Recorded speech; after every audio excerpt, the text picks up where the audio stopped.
마지막 시간 하도록 하겠습니다. 253페이지 찾으셨죠? 분양가 상한제 정책은 일단 별표해 놓습니다.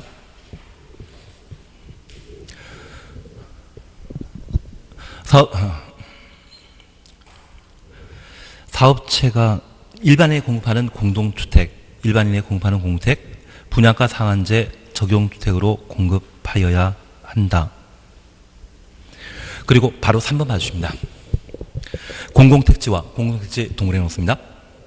공공택지 외 택지에서 한 줄 밑에 국토교통부 장관이 분양가 상한제 적용 지역으로 지정한 곳에는 분양가 상한제 적용한다. 그리고 4번입니다. 분양가 상한제가 적용되지 않는 것으로서 1. 도시공사주택은 분양가 상한 적용하지 않고 3.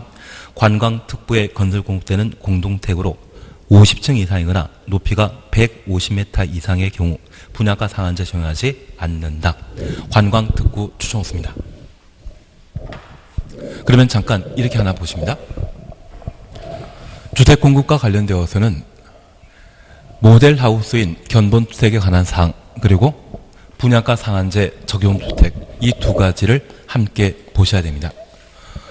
우선 분양가 상한제 적용주택은 특정한 장소에 건설하여 일반인에게 공급하는 공동주택의 경우에는 분양가 상한제를 적용하도록 되어 있습니다. 우리가 잠깐 이해하실 것은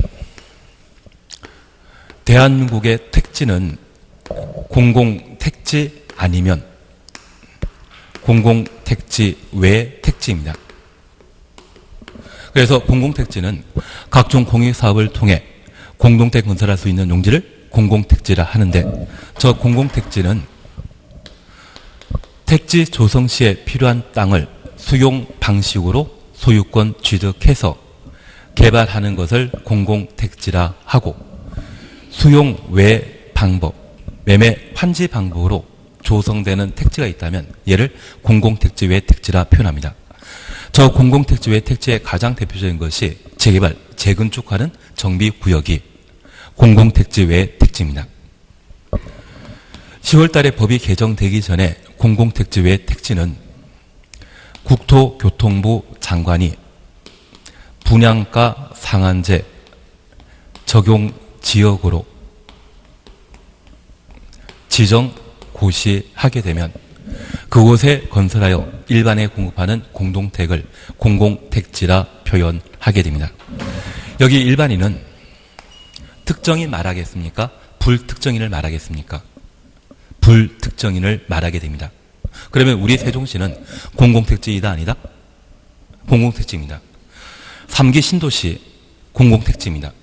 그곳에 건설하여 일반에 공급하는 공동택은 전부 분양가 상한제 적용 주택으로서 주변 시세의 최대 70% 미만까지 낮게 공급하는 것이 특징입니다. 반면 공공택지 외 택지의 경우에는 재개발 사업이나 재건축 사업을 의미하는 것으로 우리 서울 강남 같은 경우에 재건축 단지 있거든요. 그 재건축 단지가 바로 여기에 해당되고 10월 달에 법이 개정되기 전에 국토교통부 장관이 무엇으로?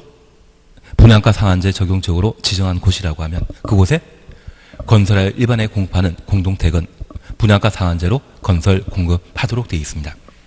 만약 서울 강남 쪽이 분양가 상한제 적용 대상 주택이 되면 일반인에게 분양하는, 그래서 조합원이 500명인데 이번에 800세대 아파트 만들게 되면 300세대는 일반 분양하도록 되어 있거든요. 저 일반 분양에서 얻어진 수익으로 재건축 공사 비용을 대신하게 되는데 지금 서울 반포 같은 경우는 30평대 아파트가 대충 20억 정도 합니다. 그걸 분양하면 그 돈으로 해결되는데 그 공급 가격, 분양 가격을 한 10억까지 다운시키겠다는 것이 이번 분양가 상한제와 관련된 확대 적용 의미입니다. 그러면 이걸 분양해서 남는 비용이 얼마 안 되기 때문에 조합원에게 이익이다? 불리하다. 불리하기 때문에 재건축 사업과 관련된 절차를 정권 바뀔 때까지 뒤로 연기시키겠다고 하는 것이 요즘 이야기이고 덕분에 아마 이번 정권 다음에 정권 바뀌지 않는다고 하면 바뀐다고 하면 이번 정부까지는 강남 지역에 신규 아파트의 공급은 없습니다. 그래서 최근 2, 3년 안에 만들어진 아파트 가격이 갑자기 가격이 올라가고 있는 현상을 보이고 있는 겁니다. 그리고 오래된 아파트 같은 경우는 늦어도 3년 정도는 사업이 지연된다 생각해서 가격이 지금 다운되고 있는 상황입니다. 주제는 조금 이해되시겠습니까? 그러면 우리 다시 하나 봐주실 것이 있습니다. 이런 공공택지와 공공택지의 택지에 건설 공급하는 분양가 상한제 적용 주택 중에 분양가 상한제를 적용하지 않는 주거 형태가 있습니다. 첫 번째가 도시형 생활주택입니다. 여기 도시형 생활주택은 1인 가구의 주택 문제를 해결하기 위해 정책적으로 도입한 제도로서 현재 1인 가구가 전국에 540만 가구가 있습니다. 그러면 이 도시형 생활주택의 공급 가격을 제한하게 되면 만드는 사람 없고 1인 가구의 주택 문제 해결할 수 없거든요. 그래서 도시형 생활주택은 분양가 상한제 적용상에서 제외시키는 겁니다. 그리고 두 번째 이해하실 것이 있습니다. 여기 분양가 상한제 적용상에서 제외되는 것으로 관광 특구 안에 50층 이상이거나 그 높이가 150m 이상의 공동주택은 분양가 상한제 적용상에서 제외시킵니다. 여기 관광 특구는 서울 기준으로 잠실이나 강남역 일대를 말하는데 이곳에 외국인이 참 많이 방문하거든요. 그러면 그 외국인들에게 우리 삶의 모습을 그대로 보여줘야 되겠습니까? 잘 사는 모습 보여줘야 되겠습니까? 잘 사는 모습 보여줄 필요가 있습니다. 그래서 이런 관광특구에는 큰 건물 건축하게 되면 분양가 상한제 적용상에서 제외시킵니다. 잘 사는 모습 보여주기 위해 노력이라 생각이 없습니다. 그래서 최근 잠실 5단지 있거든요. 이 잠실 5단지가 롯데월드 바로 길 건너편에 있는데 얘를 50층 높이로 재건축하겠다고 합니다. 그러면 잠실 5단지는 분양가 상한제 적용상에서 제외된다는 이야기입니다. 그래서 서울 같은 경우는 50 높이 아파트를 만들고자 하는 것이 분양가 상한제 피하기 위한 방법으로서 얘를 강구하고 있는 중입니다. 이 잠실 5단지가 2002년도만 하더라도 거래 가격이 2억이었거든요. 2019년도에 얼마였겠습니까? 지난달에 19억 2천 찍었다던데요. 1년에 1억씩 가격 계속 올라가는 게 특징입니다. 그러면 이런 분양가 상한제 주택은 분양 가격을 널리 공시하는 게 필요합니다. 사실 우리 주변에 아파트 만들어지게 되면 한 3년에서 5년 단위로 만들어지게 되는데 기존 아파트의 가격이 100이었는데 5년 만에 새로 만들어지게 되면 인플레이를 반영해서 공급 가격은 높아질 수밖에 없습니다. 초창기 3년 동안은 가격 차이를 인정하다가 한 4년 차 지나게 되면 너도 나도 같이 오래된 아파트를 해서 옛날 아파트 가격이 올라가는 형태를 보입니다. 대신 이 분양가 상한제 주택은 주변 아파트가 100인데 새로 공급된 아파트를 70에 공급하게 되면 새 아파트 공급 가격이 70이면 주변 아파트 가격도 떨어질 것이라 기대해서 노무현 대통령 시절에 도입한 제도입니다. 우리 국민은 그 생각했습니까? 역으로 얘 분양받으면 1년 지나면 100 이상 가격 올라갈 거라 생각했습니까? 그래서 노무현 대통령 때나 이번 정권이나 경제 담당하신 분들은 항상 교과서에 나오는 경제 이론을 접목하시더라고요. 그게 좀 문제이지만 지금이 하나의 어느 측면에 보게 되면 하나의 기회가 될 수 있습니다. 그래서 최근 한두 달 사이에 서울 같은 경우는 청약통장 새로 만드는 분이 그렇게 많거든요. 그분들은 다 14년 전에 노무현 대통령 시절에 그냥 스쳐 지나간 기회가 있습니다. 그때 보금자리 주택 분양 가격이 한 3억 중반대였는데 지금 보금자리 주택이 만들어져 있는 세곡동의 내곡동은 그 가격이 20억 가까이 되거든요. 1년에 1억 이상 벌었다고 하면 진짜 괜찮은 주거 형태가 될 것 같습니다. 대신 서울도 그렇지만 세종시도 괜찮지 않습니까? 세종시는 뭐다? 죄다 공공택지이기 때문에 이곳에 만들어지는 아파트는 다 분양가 상한제 적용하고 있는 중입니다. 그냥 넘어가도록 하겠습니다.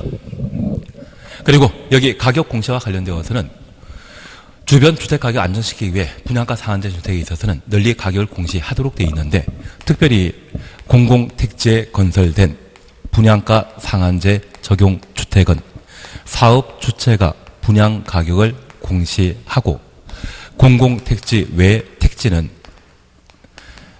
시장, 군수, 구청장이 가격을 공시하게 됩니다. 공공택지 몇 글자입니까? 네 글자이니까 네 글자인 사업체가. 공공택지 외 택지는 몇 글자? 7글자이기 때문에 시장, 군수, 구청장 몇 글자? 7글자가 가격 공시하게 됩니다. 법 잘 만들지 않았습니까? 근데 우리 최근 기사 보게 되면 저 공공택지를 호땡 건설업에서는 저 공공택지를 아주 저렴하게 공급받고 자녀분이 운영하는 회사에 싸게 넘겼다더라고요. 그래서 아파트 한 세대 만드는데 1억 정도 시세 차익 발생시켰다고 하더라고요. 그러면 이 공공택지는 시장 가격과 비례하게 되면 비싸게 공급한다, 싸게 공급한다. 싸게 공급합니다. 그러면 싼 택지를 공급하는 사업체는 이익 생긴 것이죠. 소유자 부담 원칙에 따라 신문에 가격 공시하는, 신문에 광고하는 것은 그 정도는 감당할 수 있지 않습니까? 반면 공공택지 외 택지의 경우는 민간 택지를 말하게 되는데 거래 가격은 시장 가격입니다. 그 사업체는 이익 챙기기가 없습니다. 이곳에 분양가 상한제 정책을 건설하게 되면 신문에 광고하는 광고 비용은 사업체가 부담한다? 시군 구청장이 부담한다. 시군 구청장이. 공공택지 외 택지는 비싸게 취득했기 때문에 신문에 광고하는 가격 공시에 관한 사항을 사업체가 부담하기에는 좀 부담스럽지 않겠습니까? 싼 택지 공급받은 사업체가 분양 가격을 공시하는 것이지 공공택지 외 택지의 경우는 시, 군, 구청장이 가격 공시한다. 그것 잡아주시는 게 이쪽입니다. 그리고 이제 이번 분양가 상한제 적용 지역 지정 해제 사시였죠. 국토교통부 장관 동의해놓습니다. 다음 기준 충족하는 지역에 대해 분양가 상한제 적용 지역으로 지정할 수 있다. 지정해야 한다입니까? 할 수 있다입니까? 할 수 있다. 한 장 응시입니다. 254페이지 보시게 되면 분양가 상한제 적용 지역으로 지정된 날이 속한 달의 직전월부터 속하여 3개월 사이에 주택가격 상승률이 물가 상승률 2배 초과한 지역, 2배 초과 추정했습니다. 로서 동그라미 놓습니다. 다음에 해당되는 지역은 분양가 상한제 적용 지역으로 지정할 수 있다. 1. 12개월간의 아파트 분양가격 상승률이 물가 상승률의 2배 초과한 지역, 2배 동그라미 놓습니다. 2번입니다. 3개월간 주택 매매 거래량 증가율이 전년 동기 대비 20% 이상 증가한 지역, 20% 동그라미 해놓습니다. 3번입니다. 직전으로 소급하여 주택 공급이 있었던 2개월 동안 2개월 추정했습니다. 월 평균 청약 경쟁률 추정했습니다. 모두 5대1 초과하였거나 국민대 규모의 주택의 월 평균 청약 경쟁률이 모두 10대1 초과한 지역. 우선 3번을 잠깐 확인하십니다. 여기 분양가 상한제 적용 지역은 지정 대상 그리고 절차 함께 보시는데 누구만 지정할 수 있다? 국토교통부 장관만. 그리고 저 지정 대상과 관련되어 우리가 챙기실 것은 청이 5대1 초과. 청이 10대1 초과라는 말을 기억해 주시는데 우리 심청이라는 사람 들어본 적 있습니다. 그래서 심청이라는 사람 들어본 적 있다고 하면 최근 2개월 동안 청약 경쟁률이 5대1 초과하거나 국민대 규모의 경우라면 10대1 초과한 곳. 그러면 청약 경쟁률이 아주 높은 곳이죠. 이런 경우 내가 하면 투자이지만 남이 하면 투기라 볼 수 있습니다. 그 투기가 우려되는 곳에는 투기를 참제하기 위해 분양가 상한제 적용 지역 지정할 수 있다는 이야기입니다. 그리고 두 번째입니다. 바로 3번 보기 전에 254페이지 동그라미 4번 봐놓습니다. 국토교통부 장관은 분양가 상한제 적용 지역으로 계속 지정할 필요 없다고 인정하는 경우 필요 없다 인정 가로 해놓습니다. 한 줄 밑에 분양가 상한제 적용 지역의 지정을 해제할 수 있다, 해제해야 한다.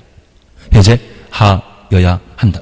그래서 공법상 지역지구 구역은 지정할 수 있다 원칙인데 예외적으로 하여야 한다. 딱 4개 있습니다. 국토계획법에 연안 침실을 쓰게 되면 방제지구의 지정 변경을 도시군 관리가 결정하여야 한다. 정택 10년, 지구는 30만, 지구 단위 계획으로 지정하여야 한다. 20%를 말 보게 되면 기반시설 부담구로 지정하여야 한다. 그리고 규제에 해당되는 분양가 상한제 적용 지역, 투기 과열 지구, 조정 대상 지역 이 3가지에 있어서는 지정할 필요 없다 인정하면 해제하여야 한다.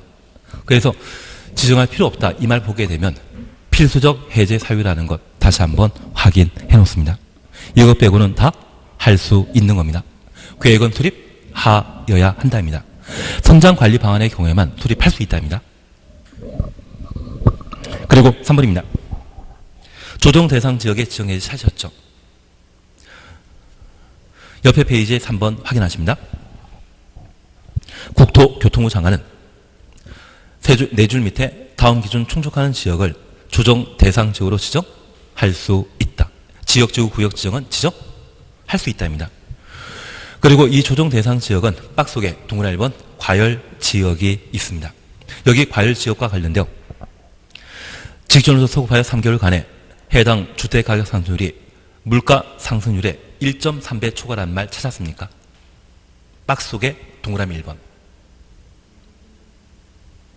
박스 속에 양가로 4번 255페이지의 박스 속에 양가로 4번 동그라미 1번 찾으셨죠? 과열 지역과 관련되어 1.3배 초과라는 말 봐놓습니다.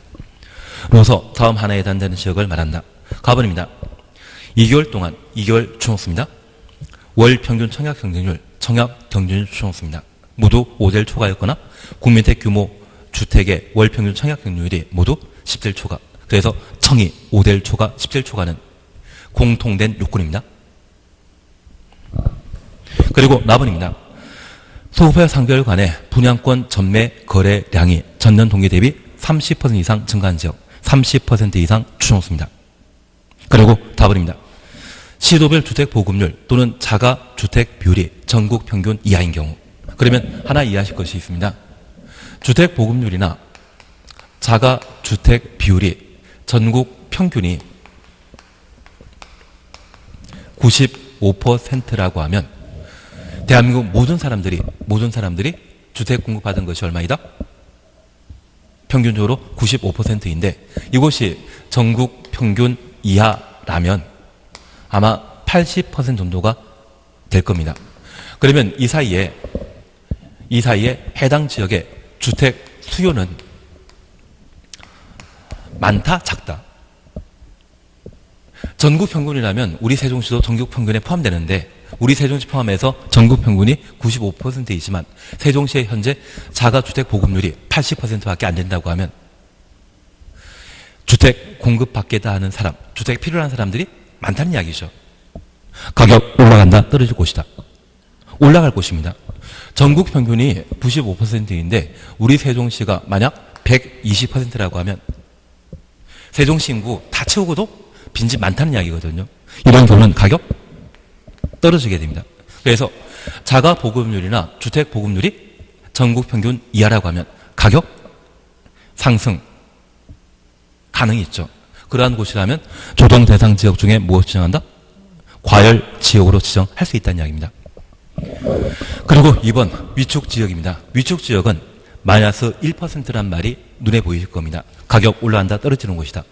떨어지는 곳입니다. 이러한 곳에 아파트 분양받는 사람 있다, 없다? 있긴 있습니다. 아주 저렴하게.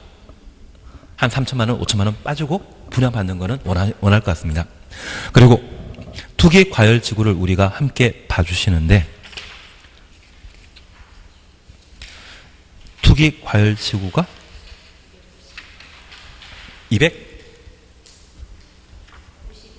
251페이지,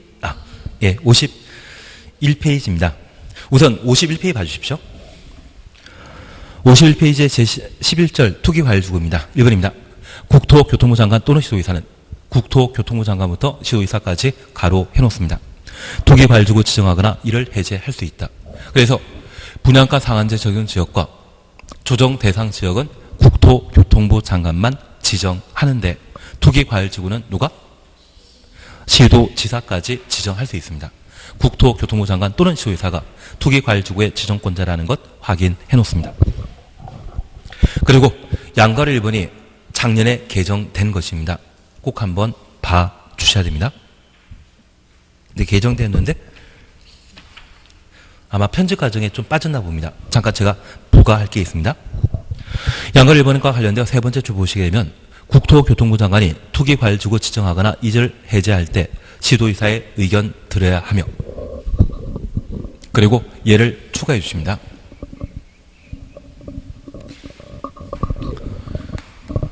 의견에 대해서는 검토하고 지도의사에게 회신하도록 되어 있습니다. 분양가 상한제 적용 지역과 조정 대상 지역은 국토교통부 장관만 지정하여 지도의사의 의견 듣고 의견을 따로 회신할 필요 없습니다.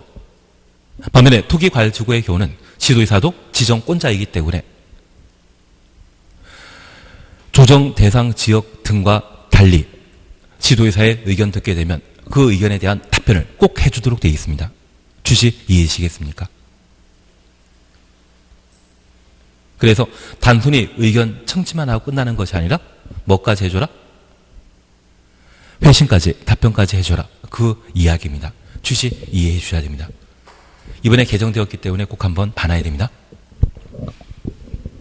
그리고 시도의사가 투기과열지구를 지정 해제할 때 국토교통부 장관과 협의하여야 한다. 협의 추쳐져 있는데 동그라미 해놓습니다. 그리고 양가로 2번입니다. 국토교통부 장관은 1년마다 투기과열지구로 지정된 지역별로 투기과열지구 지정의 계속 여부를 재검토해야 한다. 재검토 추천했습니다. 우리 눈에 보이는데 타당성 검토로 보입니까? 그냥 재검토로 보입니까? 재검토. 그러면 1년마다. 대신 타당성 여부를 재검토한다. 이 말 보게 되면 5글자이기 때문에 5년마다 타당성 검토하도록 되어 있습니다. 여기는 타당성이라는 말이 없기 때문에 그냥 1년마다 재검토한다라는 것 확인해 놓습니다. 그리고 한 장 넘기시면 투기과열지구의 지정 기준입니다. 우선 1번입니다. 직전부터 주택 공급이 있었던 2개월 동안 월 평균 청약 정지율이 모두 5대1 초과하거나 국민택 규모 이하의 주택의 경우 10대1 초과하는 경우, 정의는 5대1 초과, 10대1 초과이죠. 앞으로 심청이 보게 되면 공약미 300석이었지만 여기에서는 5대1 초과, 10대1 초과로 기억해 놓는 겁니다. 그리고 2번입니다. 주택 분양 계획이 직전월보다 30% 이상 감소한 지역, 직전월부터 30% 이상 감소까지 가로해 놓습니다. 그리고 4번입니다. 주택 건설 사업 계획 승인이나 건축 허가 실적이 직전 연도보다, 직전 연도 줄어놓습니다. 감소한 경우, 그리고 3 신경 쓰지 않습니다. 주택 보급률이 전국 평균 이하, 자가주택 비율이 전국 평균 이하라고 하면 가격 올라간다, 떨어질 것이다. 이하라고 하면, 평균 이하라고 하면 가격 올라갈 것이죠. 전국 평균 초과하게 되면 주택 공급량이 많기 때문에 가격이 점점 떨어지겠지만 전국 평균 이하라고 하면 가격 올라갑니다.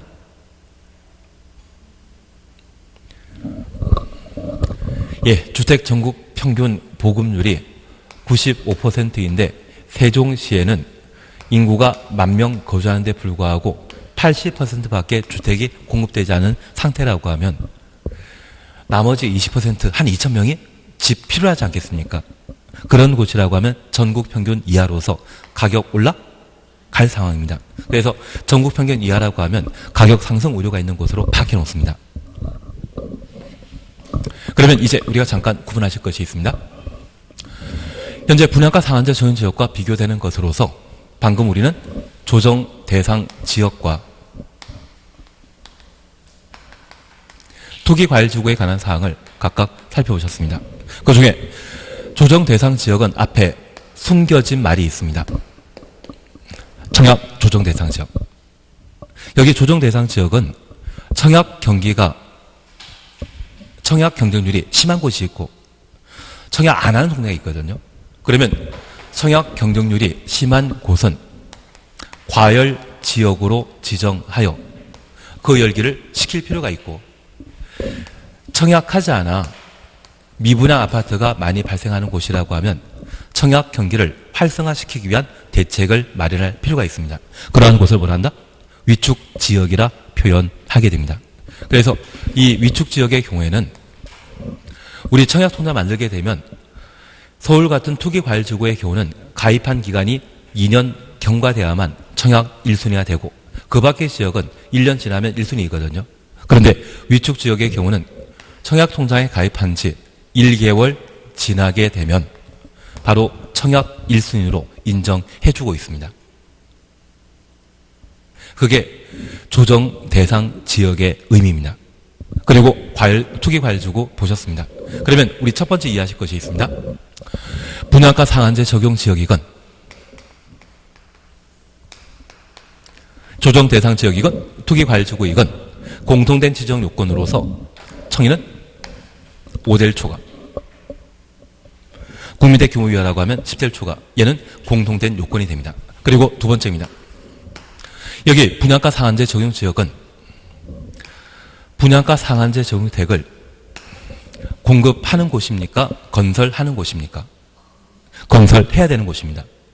그래서 공공택지의 택지에 국토교통부 장관이 분양가 상한제 적용 지역으로 지정하게 되면 앞으로 분양가 상한제 주택을 건설할 곳이고, 반면 조정 대상 지역의 본질은 무엇이다? 청약. 청약은 건설입니까? 분양입니까? 분양과 관계된 것입니다. 그리고 투기과열지구에서는 분양권 전매할 수 없죠. 분양권 전매할 수 없다고 하면 얘는 건설하는 곳입니까? 주택 분양, 공급과 관계된 것입니까? 공급과 관계된 것입니다. 제가 이 말 드렸습니다. 여기 투기과열지구로 지정되게 되면 분양권 거래할 수 없다. 분양권은 공급과 관련된 사안입니다. 그러면 우리가 잠깐 이해하실 것이 있습니다. 건설이 먼저입니까? 공급이 먼저입니까? 건설해야 공급할 수 있지 않습니까? 그래서 이 건설이 먼저라고 하면 우리 1, 2, 3 중에 2와 3 중에 먼저 나오는 것은 2고 2 다음에 숫자가 3입니다. 앞으로 분양가 상한제 적용 지역과 관련되어서는 무조건 2가 분양가 상한제 적용 지역의 지정 기준입니다. 그래서 앞서 우리 2배 초과라는 것도 보고 12개월 사이에 2배 초과, 그리고 3개월 사이 전년 동기 대비 분양권 거래량, 주택 거래량 증가율이 20% 이상인 지역 한 장짜리라도 좀 봐주십시오.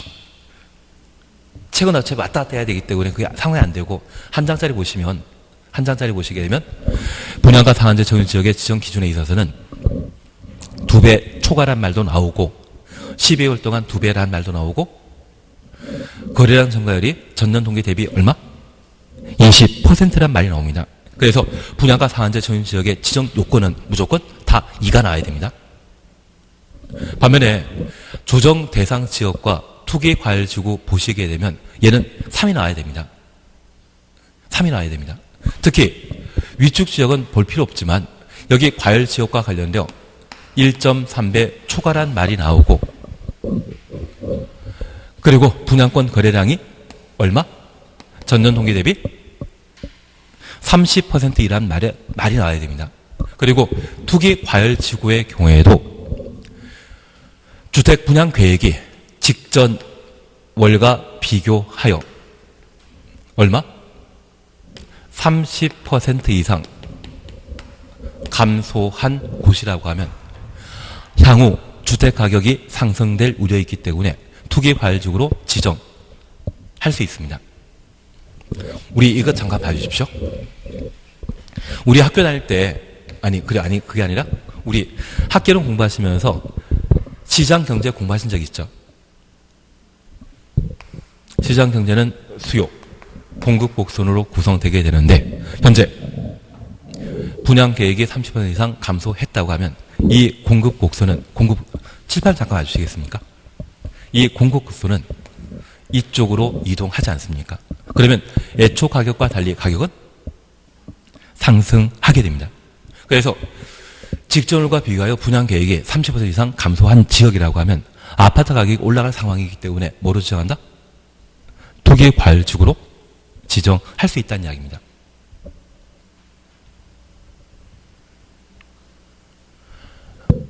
그래서 이 의미를 이해하셨다고 하면 현재 우리가 분양가 상한제 적용 지역이나 조정 대상 지역, 투기과열지구 각각 지정할 때 이 법을 집행하는 공무원이 헷갈려 할 수 있지 않습니까?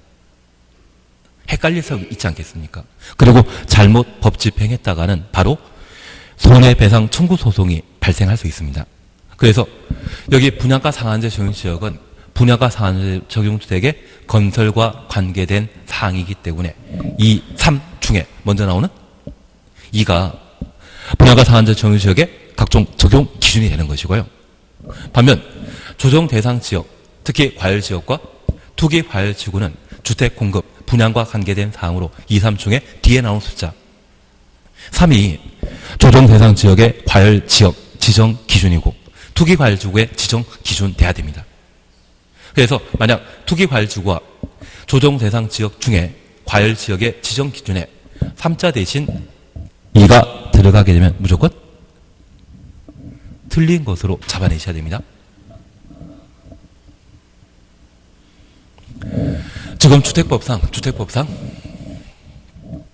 이상한 제도가 분양가 상한제 적용 지역 그리고 조정 대상 지역 투기 과열 지구 3개이거든요. 방금 우리 이거 보셨습니다.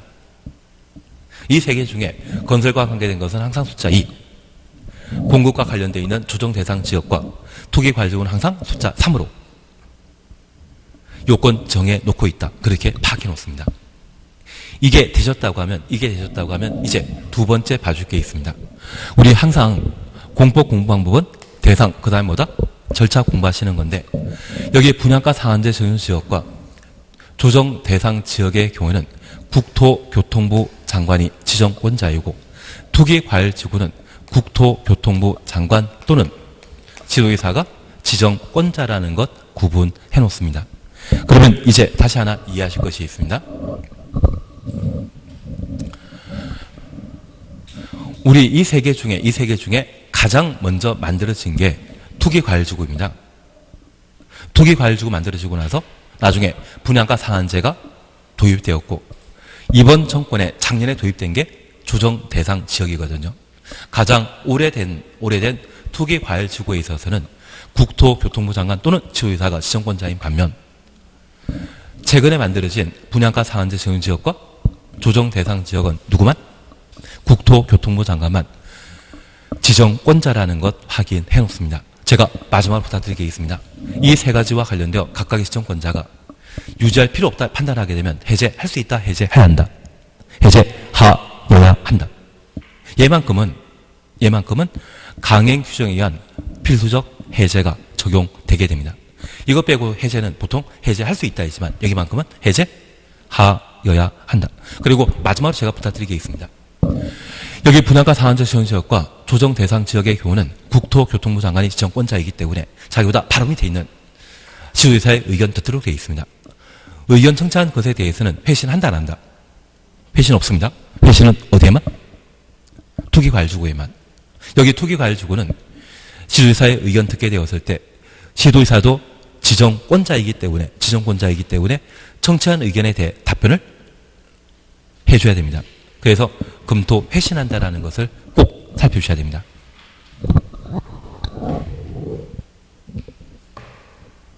예, 빨리 하도록 하겠습니다. 원래 애초 목적은 오늘까지 주택법 끝내고 농지법도 일부 하려고 했는데 지금부터 열심히 하면 될 것 같습니다. 예, 2번 찾으셨죠? 2번 찾았습니다. 주택법령상 주택공급에 관한 설명으로 쓰인 것 찾도록 되어 있습니다. 1번 군수는 입주자 모집 승인 시에 사업체에게 받은 마감 자재 목록표 열람을 입주자가 요구하는 때 이를 공개하여야 한다. 시군구청장은 마감 자재 목록표 입주자에게 보여줘야 됩니다. 2번 맞습니다. 다만 우리 하나 약속하실 게 있습니다. 저 시군구청장은 사업체로도 받은 마감 자재 목록표를 언제부터 2년간 보관한다? 제출 받은 날입니까? 사용 검사일입니까? 사용 검사일부터 2년간 보관하도록 되어 있습니다. 하나 이해하실 것이 있습니다. 만약 사업체가 2019년도에 모델 하우스를 만들고 아파트 분양하게 되면 실제 입주 시기는 3년 뒤인 2022년도가 되게 됩니다. 그리고 이 사용공사 이후 입주자가 입주하게 되면 3년 전에 봤던 모델하우스의 마감자재와 실제 분양받은 주택의 마감자재가 서로 다르다고 생각할 수 있거든요. 그러면 그 궁금해하는 시기는 제출 한 날부터 궁금해하겠습니까? 사용 금살부터 궁금해하기 시작하겠습니까? 사용 금살부터 궁금해하기 때문에 시군구청장은 사용 금살부터 2년 이상 보관하여야 한다. 그래서 우리가 기억하실 것은 입주자가 요구하면 보여줘야 되는데 그 마감자재 목록표의 보관 시기는 사용 금살부터 2년 이상 보관하게 됩니다. 2년의 기산일은 제출일이 아니라 언제? 사용 금사일이라는 것 확인해 놓습니다. 2번입니다. 사업체가 부득이한 사유로 사업계획 승인 내용과 다르게 추정했습니다. 시공 설치하는 경우 당초 마감 자재와 같은 질 이하 추정했습니다. 자재로 설치할 수 있다. 상식 밖의 지문이죠. 상식 밖이죠. 같은 질 이상. 이런 문제가 28회 때 시험에 나온 적이 있습니다. 그러면 우리가 잠깐 이해하실 것이 있습니다. 원래 약속했던 마감 자재와 다르게 마감 자재 설치하게 되면 손해배상 책임 문제가 발생합니다. 그 손해배상 책임 문제는 당사자 사이에 발생한 문제라고 하면 일정한 재판 절차에 따라 손해배상 책임지도록 되어 있는데 사업체가 마감 자재 생산업자로부터 마감 자재 생산마다 똑같은 마감 자재 설치해 주려 했는데 이 생산업자가 부도 파산해서 같은 마감 자재가 없다면 당초 약속했던 것보다 더 좋은 질의 마감 자재 설치해주면 충분한 손해배상 성립되거든요. 그래서 제3자 원인으로 하는 손해배상 책임에 대해서는 같은 질 이상, 동질 이상의 마감 자재 설치하여야 한다. 지금처럼 이하란 말 쓰게 되면 말도 안 되죠. 3번입니다. 사업체가 마감자재 목록표와 다른 추정수입니다. 마감자재 시공 설치하는 경우 그 사실 입주 예정자에게 알려야 한다. 입주 예정자의 동의 받는 것입니까? 알림 대상입니까? 알림 대상입니다. 하나 이해하실 것이 있습니다. 우리가 일정한 비용 부담하고 수업을 받게 되는데 저 수업을 3시간 받도록 한 것을 이 비용을 2배 늘리면서 3시간 교육한다고 하면 재계약 필요할 겁니다. 반면에 이 비용은 똑같은데 수업 시간을 2시간 늘리면 나한테 유리하다, 불리하다? 이것도 불리하죠. 근데 기본적으로 이런 거는 질이 향상된 것이기 때문에 꼭 반드시 상대방의 동의받을 필요 없지 않습니까? 그래서 동일한 마감자를 설치하지 못하더라도 같은 질 이상의 마감자를 설치하게 되면 입주 예정자의 권리 침해에 해당되지 않기 때문에 입주 예정자의 동의받는 것이 아니라 무엇? 알려야 한다. 통지 대상이라는 것 이해하시겠습니까? 그래서 만약 시험에 이거 대신 동의받아야 된다. 이 말 나오면 맞다, 틀리다? 틀린 것으로. 4번입니다. 사업체가 일반에 공급하는 공동택 중에 공공택지에 공급하는 주택의 경우 분양가 상한제 적용한다? 맞죠? 공동택지 외 택지의 경우는 분양가 상한제 적용 지역인 때 분양가 상한제 적용하도록 되어 있습니다. 하나 여쭙게 있습니다. 공공택지에 건설하는 도시형 생활택은 공공택지에 건설하는 도시형 생활택은 분양가 상한제 적용 주택이다? 얘는 제외. 아무리 분양가 상한제 적용 사항에 해당되더라도 도시형 생활택과 관광특구에 건설하는 층수가 50층 이상의 아파트는 분양가 상한제 적용 사항에서 제외시킨다라는 것 봐놓습니다. 5번 도시형 생활택 분양가 상한제 적용하지 않는다. 맞죠? 3번입니다. 주택 공급에 관한 설명으로 옳은 건 찾도록 되어 있습니다. 1번 지키십니다. 이런 건 몰라 상관없습니다. 1번은 몰라 상관없습니다. 2번입니다. 관광특구에 건설 공급하는 층수가 51층이고 높이가 140m 아파트는 분양가 상한제 적용 대상이다. 맞다, 틀리다? 제발 맞다라고 해주십시오. 왜냐하면 50층 이상이거나 150m 이상 둘 중에 한 개 요건만 충족하면 분양가 상한제 적용 대상에서 죄송합니다. 2번 틀립니다. 2번 틀리죠. 51층이기 때문에 분양가 상한제 적용 대상에서 제외시키죠.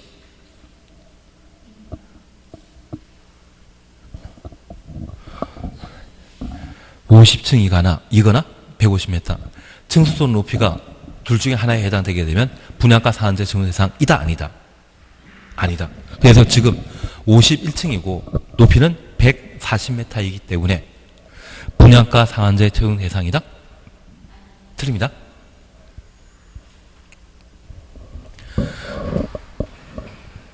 여기에 속아 넘어가면 마음 상합니다.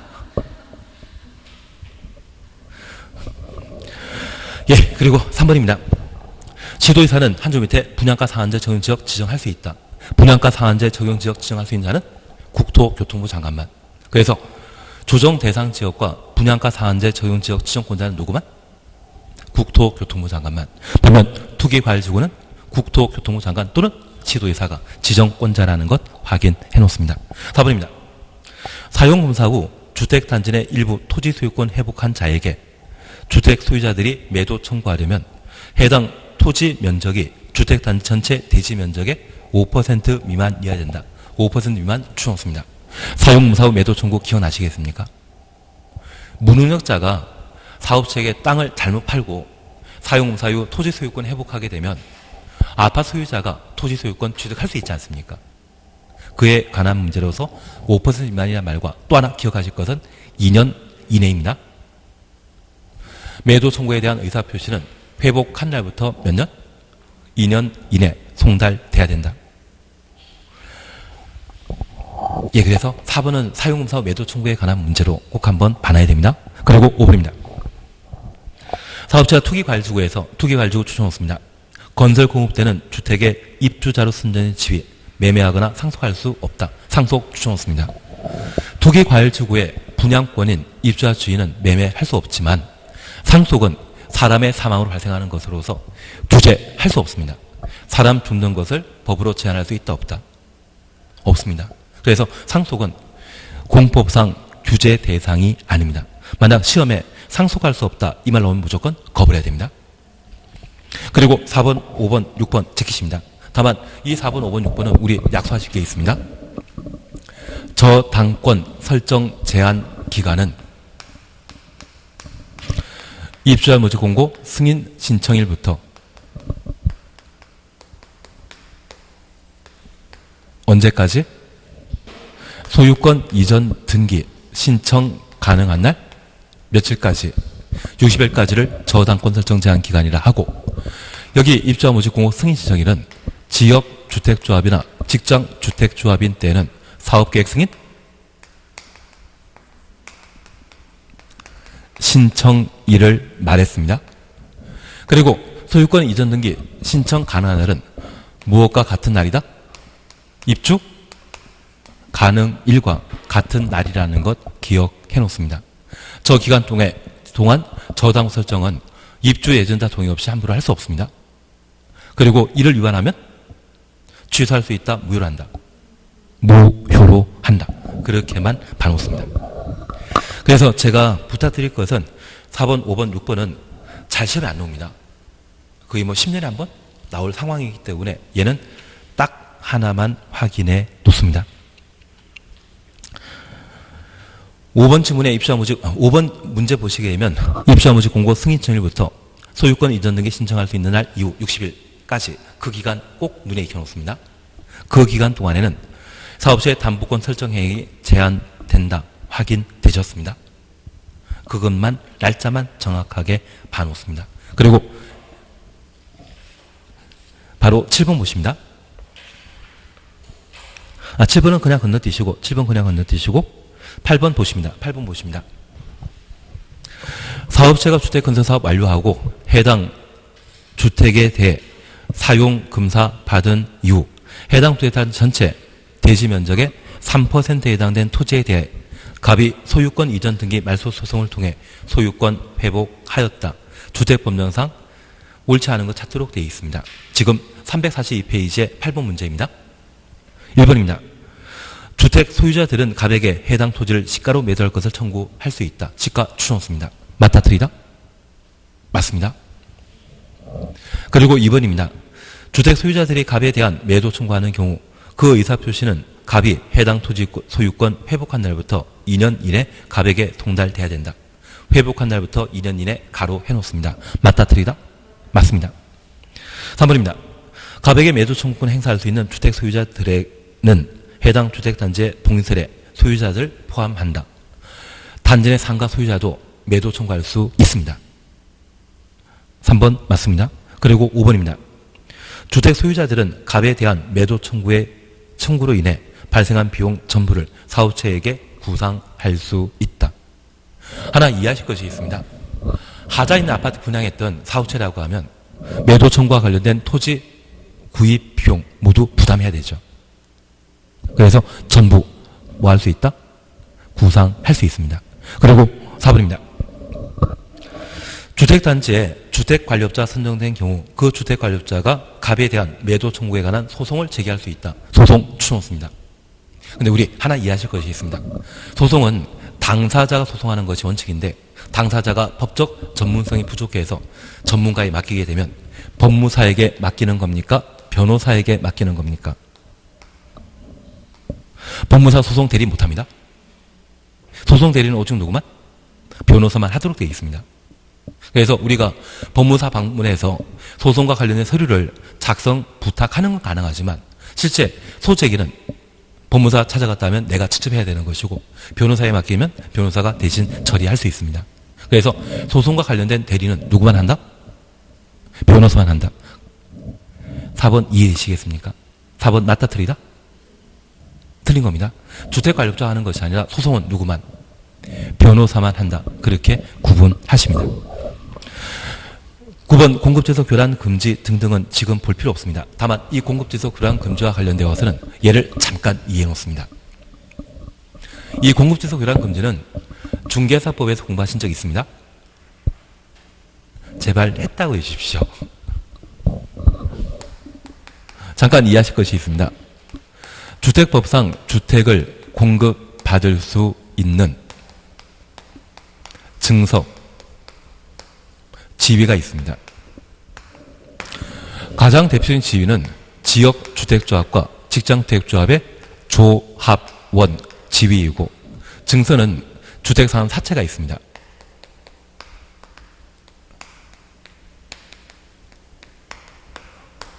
주택상환사채는 오늘 문제 편성상 뒤로 밀려있기 때문에 다음 주에 해야 될 것 같습니다. 대신 여기 지역주택조합과 직장주택조합 조합원 지위는 주택조합이 사업계획 승인 받게 되면 사업계획 승인 받은 이후에는 조합원 지위를 뭐라 표현한다? 입주자 지위라고. 저 입주자 지위는 무엇과 같은 말이다? 분양권과 같은 말입니다. 그래서 현재 공급제소 교란 금지의 규제 대상은 주택법상 주택을 공급할 수 있는 증서, 지위가 공급제소 교란 금지 대상이고 분양권은 입주자 선정된 지위는 공급제소 교란 금지 대상 아닙니다. 그러면 지금 공급제소 교란 금지 대상은 분양권 전 상태가 대상이라는 것 이해해 주셔야 됩니다. 그래서 청약통장을 청약통장을 거래하는 것은 하면 된다 안 된다? 안 된다라는 거 확인하시고 반면 분양권은 거래할 수 있는 겁니다. 그리고 저 분양권은 입주자로 선정된 지위는 소유권 이전 등기 이후에는 뭐라 표현한다? 주택이라 표현하게 됩니다. 그래서 현재 공급제소 교란 금지 대상은 이 상태일 때가 제한 대상이라는 것 기억해 놓습니다. 주택상환사채와 지역, 직장주택조합의 조합원 지위, 이주대책 증서. 그래서 청약통장이라는 것이 있다면 이러한 것들이 그 대상이 되는 것으로 파악해 놓습니다. 대신 최근 시험에 나올 일이 없기 때문에 얘는 버리십니다. 시험에 안 나오더라고요. 안 나오면 제가 열심히 한다? 대충 한다. 대충 할 것 같지 않으십니까? 그러면 오늘 여기까지 하시고 다음 주에 14페이지부터 해 나가시면 됩니다. 그리고 다음 주에는 마지막 주이죠. 제 개인적인 생각에는 주택법하고 농지법을 하게 될 겁니다. 농지법에서 딱 4문제만 할 겁니다. 그리고 개발법은 열심히 할 겁니다. 열심히 하는데도 아마 2시간에 끝낼 겁니다. 그리고 도정법 딱 6문제 할 겁니다. 나오면 좋고 안 나오면 운에 맡기는 쪽으로 하겠습니다. 오늘 여기까지 하도록 하겠습니다. 수고하셨습니다.